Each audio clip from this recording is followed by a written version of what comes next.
Welcome, Facebook friends and Biz TV. John Tobacco. Yep, JT has made it all the way to Capitol Hill. He's going to be piping in about 10 minutes to let us know all the advancements going on there. There's a huge rally happening. As you know, right now, the GOP is about to implode.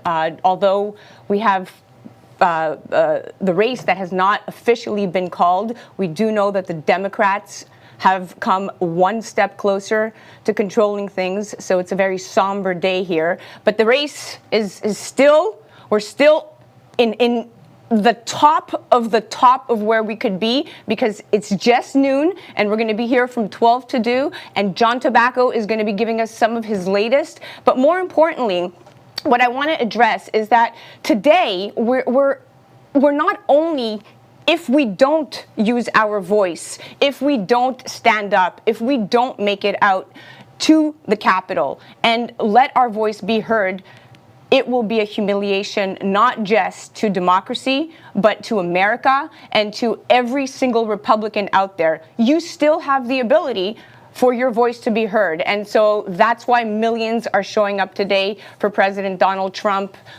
It's not over. We heard Trump Jr. speak about 30 minutes ago, and he was extremely passionate and energetic that this is not over. We have yet to see what's going to happen today at 4 o'clock when Congress meets, and Congress is our last line of defense. So we are hoping that there's enough Congress people, there's about 150 Congress people that will step up to the plate to object. And with that in mind, it's going to be a firecracker of a day. So here on Women Wednesday, I'm live at Max Public House in Staten Island while JT is holding it down in Capitol Hill, so we can bring to you guys all the latest developments. And if you know that there's one person that can do it, it's definitely John Tobacco. My most important concern is that the votes are properly counted. And right now we have the contenders at the table that are proving otherwise.